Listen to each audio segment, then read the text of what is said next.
जब मेरी बेटी का जन्म हुआ तो डॉक्टर ने मेरे पति से कहा, बधाई हो, अपनी बेटी को गोद में लीजिए। लेकिन मेरे पति 2 कदम पीछे हट गए और बोले, नहीं, मैं इसे गोद में नहीं ले सकता क्योंकि यह मेरी बेटी नहीं हो सकती।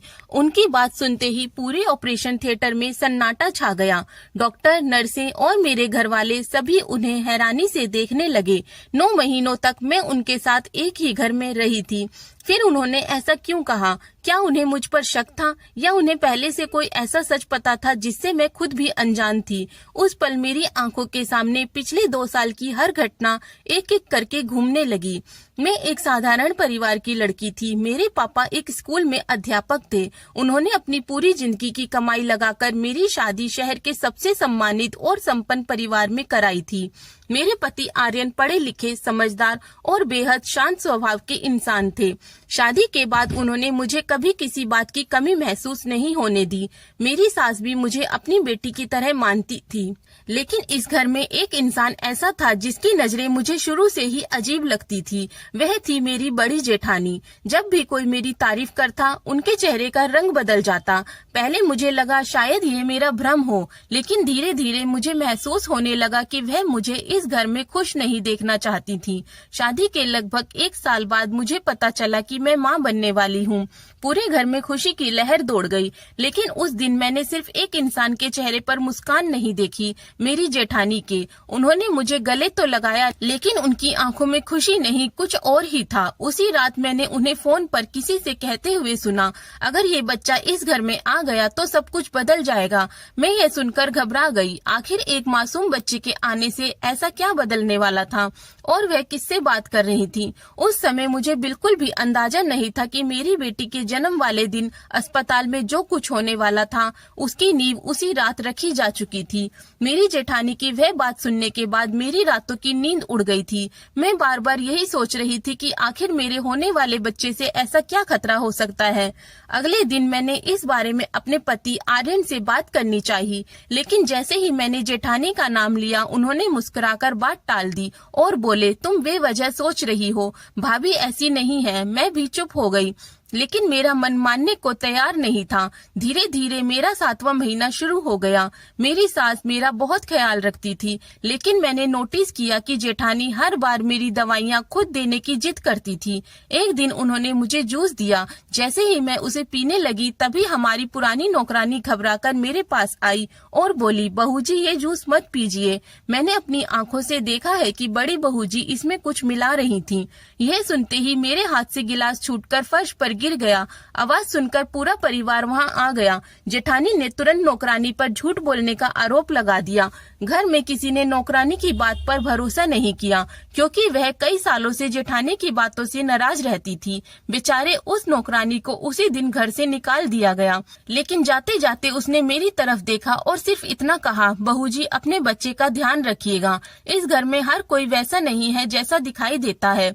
उसकी बात मेरे दिल में घर कर गई। कुछ दिनों बाद मैं अपने कमरे की सफाई कर रही थी, तभी अलमारी के पीछे मुझे एक पुरानी फाइल मिली। उसमें इस परिवार की संपत्ति और वसीयत से जुड़े कुछ कागज थे। मैंने पूरी फाइल तो नहीं पढ़ी, लेकिन एक लाइन पढ़ते ही मेरे हाथ कांपने लगे। उसमें लिखा था, अगर आर्यन की पहली संतान जीवित पैदा होती है तो परिवार की आधी संपत्ति उसी के नाम कर दी जाएगी। अब मुझे समझ आने लगा था कि मेरी जेठानी ने फोन पर क्यों कहा था कि अगर ये बच्चा इस घर में आ गया तो सब कुछ बदल जाएगा। लेकिन मुझे अभी भी यह नहीं पता था कि वह सिर्फ संपत्ति चाहती थी या इसके लिए किसी भी हद तक जाने को तैयार थी। उस सवाल का जवाब मुझे मेरी डिलीवरी वाले दिन मिलने वाला था। वसीयत की वह लाइन पढ़ने के बाद मेरे पैरों तले जमीन खिसक गई। अब मुझे पहली बार समझ आया कि मेरे होने वाले बच्चे के जन्म से इस घर में इतना बड़ा बदलाव क्यों आने वाला था। लेकिन मेरे मन में एक सवाल बार बार उठ रहा था, अगर ये बात सच है तो मेरे पति आर्यन ने मुझे कभी इसके बारे में क्यों नहीं बताया। मैंने कई बार उनसे पूछने की कोशिश की, लेकिन हर बार कोई ना कोई बात बीच में आ जाती। उधर मेरी जेठानी का व्यवहार भी दिन ब दिन बदलता जा रहा था। वह मेरे सामने मीठी बातें करती, लेकिन जैसे ही उन्हें लगता कि मैं नहीं देख रही, उनके चेहरे पर अजीब सी नफरत दिखाई देती। एक दिन मेरी आंख अचानक खुल गई। मैंने देखा कि कमरे का दरवाजा थोड़ा खुला हुआ था और बाहर किसी के धीरे धीरे चलने की आवाज आ रही थी। मैं चुपचाप उठी और बिना आवाज किए बाहर निकल गई। ड्राइंग लिविंग रूम की लाइट बंद थी, लेकिन स्टडी रूम का दरवाजा आधा खुला हुआ था। अंदर से मेरी जेठानी और किसी आदमी की धीमी आवाजें आ रही थी। मैं दरवाजे के पास जाकर रुक गई। जेठानी कह रही थी, बस कुछ ही दिनों की बात है, बच्चा पैदा होने से पहले सब तैयारी पूरी हो जानी चाहिए, किसी को जरा भी शक नहीं होना चाहिए। दूसरी तरफ से आदमी बोला, लेकिन अगर बात खुल गई तो? जेठानी हंसकर बोली, नहीं खुलेगी, अस्पताल में हमारा आदमी पहले से मौजूद है। यह सुनकर मेरे पूरे शरीर में सिहरन दौड़ गई। अस्पताल में उनका आदमी, आखिर वे वहाँ क्या करने वाले थे? तभी अचानक मेरे पैर के नीचे रखा फूलदान हिल गया और हल्की सी आवाज हो गई। दोनों तुरंत चुप हो गए। मैं डर के मारे भागकर अपने कमरे में आ गई। पूरी रात मेरी आंखों में नींद नहीं आई। अगली सुबह मैंने ये बात अपनी सास को बताने का फैसला किया, लेकिन जैसे ही मैं उनके कमरे के पास पहुंची, अंदर से उनकी और जेठानी की बातें सुनकर मैं ठिठक गई। मेरी सास कह रही थी, जो करना है सोच समझ कर करना, अगर आर्यन को जरा भी शक हुआ तो हमारा सब कुछ खत्म हो जाएगा। ये सुनकर मेरे हाथ पैर सुन पड़ गए। अब मुझे समझ नहीं आ रहा था कि मेरी सास भी इस साजिश में शामिल थी या वह किसी और वजह से ऐसा कह रही थी। लेकिन एक बात तय थी, मेरी डिलीवरी सिर्फ एक बच्चे का जन्म नहीं होने वाली थी, बल्कि उसी दिन इस परिवार का सबसे बड़ा राज भी सामने आने वाला था। मेरी सास की बात सुनने के बाद मैं पूरी तरह टूट गई। अब मुझे किसी पर भरोसा नहीं रहा था। अगर सास और जेठानी दोनों किसी बात को मुझसे छिपा रही थी तो आखिर मैं किससे मदद मांगती? मैंने उसी समय तय कर लिया कि अब मैं हर कदम बहुत सोच समझकर उठाऊंगी। अगले कुछ दिनों तक मैंने किसी को यह एहसास नहीं होने दिया कि मुझे उन पर शक है। मैं पहले की तरह सामान्य व्यवहार करती रही, लेकिन चुपके चुपके हर बात पर नजर रखने लगी। एक दिन मेरे पति ऑफिस चले गए थे और सास मंदिर गई हुई थी। तभी मैंने देखा कि मेरी जेठानी चुपचाप स्टोर रूम में गई। मुझे कुछ अजीब लगा, इसलिए मैं भी उनके पीछे पीछे चली गई। स्टोर रूम का दरवाजा थोड़ा खुला हुआ था। अंदर वे एक नर्स की ड्रेस पहने हुए महिला से बात कर रही थी। जेठानी ने उसे पैसों से भरा एक लिफाफा दिया और बोली, डिलीवरी वाले दिन बस इतना करना है कि किसी को कुछ पता न चले। बच्चा सही सलामत पैदा हो जाएगा, लेकिन बाहर आने वाला बच्चा वह नहीं होना चाहिए जो पैदा होगा। ये सुनते ही मेरे पैरों तले जमीन खिसक गई। मेरा दिल जोर जोर से धड़कने लगा। क्या वे मेरे बच्चे को मुझसे छीनने की योजना बना रहे थे? लेकिन क्यों? तभी नर्स बोली, मगर असली बच्चे का क्या करना है, यह भी बता दीजिए। जेठानी ने चारों तरफ देखा और धीरे से कहा, उसकी चिंता तुम मत करो, उसकी व्यवस्था हो चुकी है। मेरे मुंह से चीख निकलते निकलते रह गई। मैं जल्दी से वहाँ से वापस अपने कमरे में आ गई। मेरे हाथ कांप रहे थे। मैं तुरंत अपने पति को फोन करना चाहती थी, लेकिन तभी मेरे मोबाइल पर एक अनजान नंबर से मैसेज आया। उसमें सिर्फ एक लाइन लिखी थी, अगर अपना बच्चा जिंदा देखना चाहती हो तो किसी पर भरोसा मत करना, अपने पति पर भी नहीं। वह मैसेज पढ़कर मेरी सांसें रुक गईं। आखिर ये मैसेज किसने भेजा था? और सबसे बड़ा सवाल, क्या सचमुच मेरे पति भी इस साजिश का हिस्सा थे या कोई जानबूझकर मुझे उनसे दूर करना चाहता था? मुझे इन सवालों का जवाब नहीं मिला, लेकिन अब इतना तय था कि मेरी डिलीवरी का दिन मेरी जिंदगी का सबसे खतरनाक दिन बनने वाला था।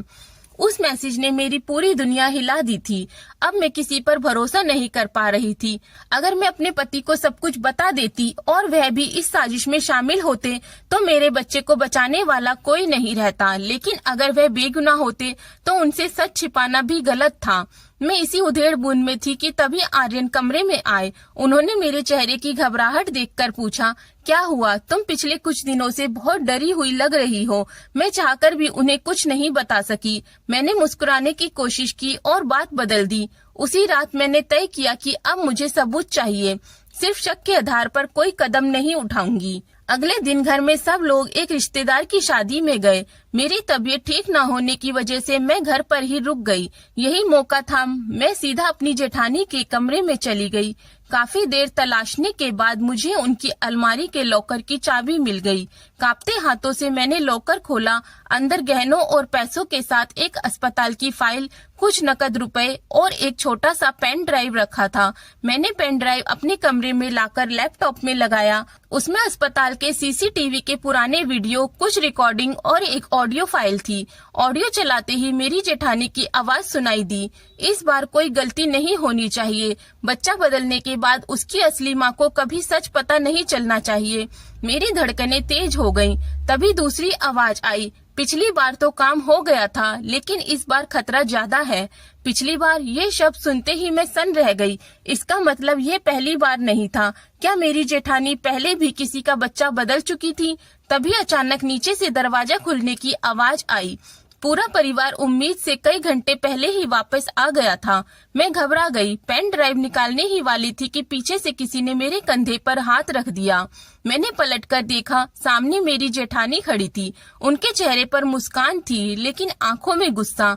उन्होंने धीरे से कहा, तुम्हें जितना जानना चाहिए था उससे कहीं ज्यादा जान चुकी हो। मेरी जेठानी को अपने सामने देखकर मेरे हाथ पैर सुन्न पड़ गए।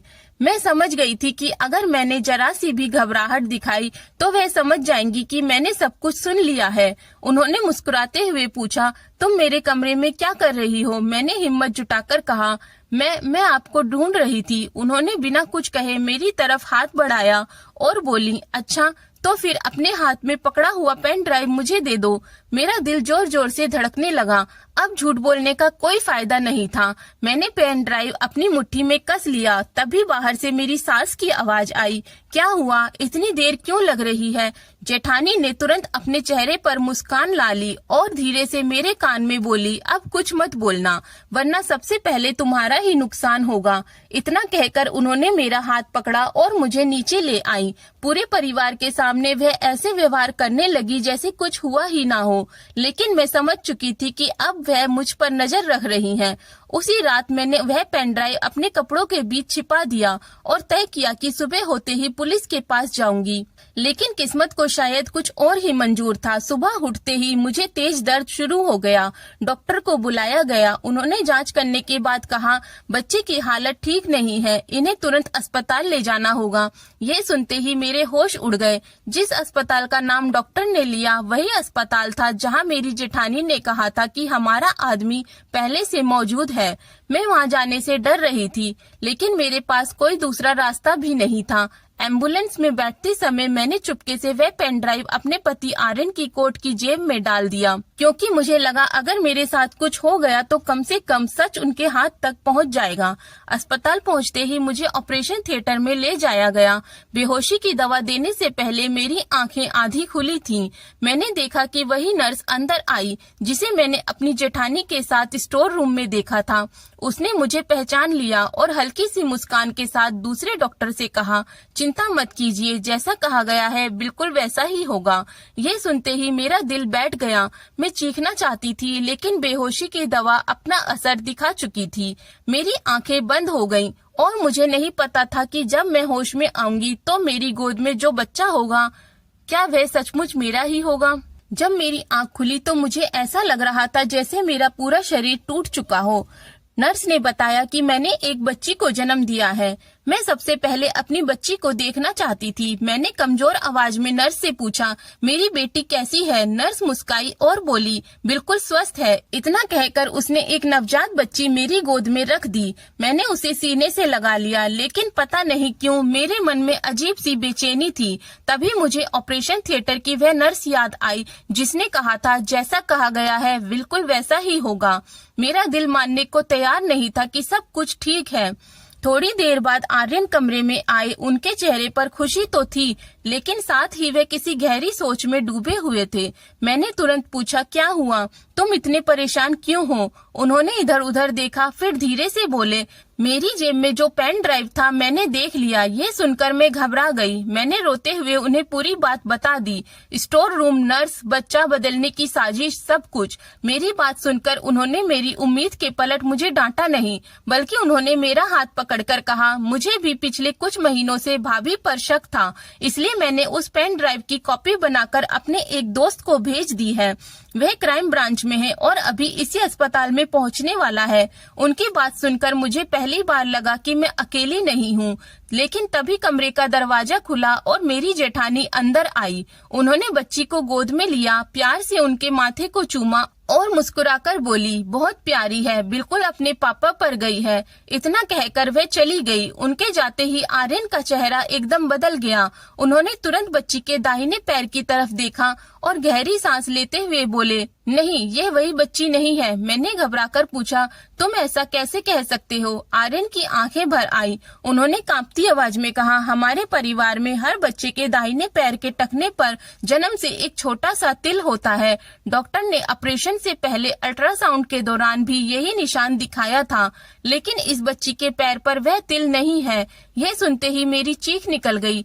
इसका मतलब मेरा सबसे बड़ा डर सच हो चुका था। मेरी असली बेटी कहीं और थी और मेरी गोद में किसी और की बच्ची थी। मेरी गोद में लेटी उस मासूम बच्ची को देखकर मेरा दिल टूट रहा था। वह किसी की भी बेटी हो, उसमें कोई गलती नहीं थी, लेकिन एक माँ का दिल बार बार कह रहा था कि मेरी असली बेटी कहीं और है। मैंने रोते हुए आर्यन से कहा, हमें अभी पुलिस को बुलाना होगा, लेकिन आर्यन ने मेरा हाथ पकड़कर धीरे से कहा, अगर अभी हंगामा किया तो जिसने हमारी बेटी को छिपाया है वह उसे कहीं और ले जाएगा। पहले हमें पता लगाना होगा कि वह है कहाँ। उनकी बात सही थी। उसी समय उनके क्राइम ब्रांच वाले दोस्त इंस्पेक्टर विक्रम अस्पताल पहुंचे। आर्यन ने उन्हें पेन ड्राइव दे दिया। उसमें मौजूद वीडियो और ऑडियो सुनने के बाद विक्रम ने कहा, यह बहुत बड़ा सबूत है, लेकिन इससे सिर्फ इतना साबित होता है कि साजिश हुई है। बच्ची कहाँ है ये अभी भी पता नहीं चला। हमें बिना किसी को शक हुए इस अस्पताल पर नजर रखनी होगी। उसी रात अस्पताल के सीसीटीवी कैमरों की रिकॉर्डिंग निकलवाई गई। कई घंटों की रिकॉर्डिंग देखने के बाद एक दृश्य पर सबकी नजर रुक गई। ऑपरेशन के करीब 15 मिनट बाद वही नर्स एक नवजात बच्ची को लेकर अस्पताल के पिछले गेट से बाहर निकल रही थी। लेकिन सबसे चौंकाने वाली बात यह थी कि बाहर पहले से एक कार खड़ी थी और उस कार से उतरने वाला इंसान कोई और नहीं बल्कि मेरे ससुर थे। यह देखकर मेरे पैरों तले जमीन खिसक गई। मैं यकीन ही नहीं कर पा रही थी, क्या मेरे ससुर भी इस साजिश में शामिल थे या वह किसी और वजह से वहां पहुंचे थे। इंस्पेक्टर विक्रम ने तुरंत कार का नंबर ट्रेस कराया। कुछ ही देर में रिपोर्ट आ गई। कार किसी अनजान व्यक्ति की नहीं बल्कि हमारे परिवार के नाम पर रजिस्टर्ड थी। अब शक और गहरा हो चुका था, लेकिन तभी रिकॉर्डिंग का एक और हिस्सा सामने आया। उसमें साफ दिखाई दे रहा था कि मेरे ससुर ने बच्ची को अपनी गोद में लिया, लेकिन अगले ही पल उन्होंने गुस्से में उस नर्स को जोरदार थप्पड़ मार दिया। पूरा कमरा एकदम शांत हो गया। अगर मेरे ससुर इस साजिश का हिस्सा थे तो उन्होंने नर्स को थप्पड़ क्यों मारा, और अगर वे साजिश में शामिल नहीं थे तो फिर मेरी असली बेटी इस समय आखिर किसके पास थी? इन दोनों सवालों का जवाब मिलने वाला था, लेकिन वह सच इस परिवार की जड़ें हिला देने वाला था। सीसीटीवी में अपने ससुर को नर्स को थप्पड़ मारते हुए देखकर मैं कुछ भी समझ नहीं पा रही थी। इंस्पेक्टर विक्रम ने तुरंत उस नर्स को हिरासत में लेने का आदेश दिया, लेकिन तब तक वह अस्पताल से गायब हो चुकी थी। दूसरी तरफ मेरे ससुर खुद पुलिस स्टेशन पहुंच गए और बोले, मुझे पता है आप लोग मुझ पर शक कर रहे हैं, लेकिन अगर मैं 5 मिनट देरी कर देता तो आज मेरी पोती शायद जिंदा भी नहीं होती। उनकी बात सुनकर हम सब सन्न रह गए। उन्होंने बताया कि डिलीवरी से एक दिन पहले उनके मोबाइल पर एक अनजान नंबर से कॉल आया था। कॉल करने वाले ने कहा था कि अस्पताल में उनके परिवार के खिलाफ बड़ी साजिश रची जा रही है। पहले तो उन्हें यकीन नहीं हुआ, लेकिन उन्होंने एहतियात के तौर पर अपने एक पुराने दोस्त को अस्पताल पर नजर रखने के लिए भेज दिया। ऑपरेशन शुरू होते ही उनके दोस्त ने फोन करके बताया कि एक नर्स चोरी छिपे नवजात बच्ची को पिछले गेट से बाहर ले जा रही है। ये सुनते ही मेरे ससुर खुद अस्पताल पहुंच गए। उन्होंने नर्स को रास्ते में रोक लिया। नर्स घबरा गई और बच्ची उन्हें सौंप दी। गुस्से में उन्होंने उसे थप्पड़ मार दिया, लेकिन तभी वहां 2 नकाबपोश आदमी पहुंच गए। उन्होंने नर्स को अपनी गाड़ी में बैठाया और भाग गए। मेरे ससुर बच्ची को लेकर सीधे अस्पताल लौटना चाहते थे, लेकिन उन्हें डर था कि अगर वे तुरंत वापस गए तो साजिश करने वालों को पता चल जाएगा कि उनका प्लान फेल हो चुका है। इसलिए उन्होंने अपनी भरोसेमंद पारिवारिक डॉक्टर मीरा को फोन किया और बच्ची को कुछ घंटों के लिए उनके घर सुरक्षित रखवा दिया। यह सुनकर मेरी आंखों में उम्मीद लौट आई। मैंने रोते हुए पूछा, तो मेरी बेटी जिंदा है? ससुर जी ने मुस्कुराकर कहा, हाँ, वह बिल्कुल सुरक्षित है। मेरी खुशी का ठिकाना नहीं रहा, लेकिन तभी इंस्पेक्टर विक्रम ने एक और सवाल पूछा, अगर बच्ची आपके पास थी तो फिर अस्पताल में दूसरी बच्ची किसकी थी? यह सुनते ही पूरे कमरे में फिर सन्नाटा छा गया। उसी समय डॉक्टर मीरा अस्पताल पहुंची। उनकी गोद में मेरी असली बेटी थी। मैंने उसे सीने से लगा लिया और फूट फूट कर रोने लगी, लेकिन डॉक्टर मीरा ने एक ऐसा सच बताया जिसने हम सबको हिला दिया। उन्होंने कहा, अस्पताल में जो दूसरी बच्ची छोड़ी गई थी वह किसी अनजान परिवार की नहीं थी, उसे जानबूझकर यहाँ लाया गया था, क्योंकि इस पूरे खेल का असली मकसद सिर्फ बच्चा बदलना नहीं था, बल्कि इस परिवार की कई साल पुरानी एक सच्चाई को हमेशा के लिए दफन रखना था। और उस सच्चाई का सबसे बड़ा राज आपकी जेठानी के अतीत से जुड़ा है। मैंने अपनी बेटी को सीने से लगा रखा था, लेकिन मेरे मन में अब भी एक सवाल जल रहा था, आखिर मेरी जेठानी ने ये सब क्यों किया। इंस्पेक्टर विक्रम ने तुरंत उन्हें पुलिस स्टेशन बुलाया। पहले तो उन्होंने हर आरोप से इनकार किया, लेकिन जब उनके सामने पेन ड्राइव की रिकॉर्डिंग, अस्पताल की सीसीटीवी फुटेज और नर्स के बैंक खाते में आए पैसों का रिकॉर्ड रखा गया तो उनका चेहरा उतर गया। काफी देर तक चुप रहने के बाद वह रोने लगी और बोली, मैं अपनी भतीजी को मारना नहीं चाहती थी, मैं सिर्फ उसे कुछ दिनों के लिए अपने पास रखना चाहती थी। ये सुनकर हम सब हैरान रह गए। उन्होंने बताया कि कई साल पहले उनकी भी एक बेटी हुई थी, लेकिन जन्म के कुछ ही घंटों बाद उसकी मौत हो गई थी। उस हादसे के बाद वे मानसिक रूप से टूट गई थी। उन्हें हमेशा लगता था कि अगर आर्यन की पहली संतान इस घर में आ गई तो परिवार का सारा प्यार और संपत्ति उसी को मिल जाएगी और उनका बेटा हमेशा पीछे रह जाएगा। इसी लालच और डर ने उन्हें अंधा बना दिया। उन्होंने अस्पताल की एक नर्स को पैसे देकर मेरी बेटी को कुछ समय के लिए गायब करने की योजना बनाई थी, ताकि बाद में वह परिवार में झगड़ा करवाकर वसीयत को कोर्ट में चुनौती दे सके। लेकिन उन्होंने ये नहीं सोचा था कि मेरे ससुर को पहले ही इस साजिश की भनक लग जाएगी। मेरे ससुर ने उसी समय साफ कर दिया कि उन्होंने नर्स से बच्ची इसलिए छीनी थी ताकि उनकी पोती सुरक्षित रहे। बाद में जांच में यह भी साबित हो गया कि अस्पताल में लाई गई दूसरी बच्ची एक अनाथ आश्रम से गैर कानूनी तरीके से लाई गई थी। उस मासूम का इस साजिश से कोई लेना देना नहीं था। पुलिस ने उसे सुरक्षित बाल संरक्षण विभाग को सौंप दिया, जहां बाद में उसके असली रिश्तेदार मिल गए। मेरी जेठानी और उस नर्स को अपहरण की साजिश, सबूत छिपाने और धोखाधड़ी के आरोप में सजा हो गई। अदालत ने यह भी माना कि मेरे पति आर्यन और मेरे ससुर की सूझबूझ की वजह से मेरी बेटी सुरक्षित बच गई। कुछ महीनों बाद हम सब ने मिलकर एक नई वसीयत बनवाई, जिसमें साफ लिखा गया कि परिवार की संपत्ति किसी लालच या जन्म के आधार पर नहीं, बल्कि सभी बच्चों के भविष्य को ध्यान में रखकर बांटी जाएगी। उस दिन अस्पताल में जब डॉक्टर ने मेरे पति से कहा, अब अपनी बेटी को गोद में लीजिए, तो इस बार उन्होंने मुस्कुराकर उसे अपनी बाहों में उठा लिया। मैंने उनसे पूछा, उस दिन आपने सबसे पहले ये क्यों कहा था कि ये हमारी बेटी नहीं हो सकती? उन्होंने मेरी तरफ देखकर जवाब दिया, क्योंकि ऑपरेशन से पहले अल्ट्रासाउंड के दौरान डॉक्टर ने मुझे हमारी बेटी के पैर पर बना छोटा सा जन्म का तिल दिखाया था। जब नर्स ने जो बच्ची मुझे दी उसके पैर पर वह निशान नहीं था, तभी मुझे समझ आ गया था कि किसी ने हमारी बेटी बदल दी है। अगर मैं उसी समय चुपचाप उसे अपना लेता तो शायद हमारी असली बेटी हमेशा के लिए हमसे दूर हो जाती। उनकी बात सुनकर मेरी आंखों से आंसू बहने लगे। उस दिन मुझे एहसास हुआ कि सच्चा परिवार वह नहीं होता जहां कभी गलती ना हो, बल्कि वह होता है जहां सच सामने आने पर लोग उसे छिपाने के बजाय मिलकर उसका सामना करें। कहानी को पूरा सुनने के लिए बहुत बहुत धन्यवाद। अगर आपको मेरी कहानी अच्छी लगी हो तो वीडियो को लाइक करें, चैनल को सब्सक्राइब करें और मेरे पेज को फॉलो करें। Thank you for watching.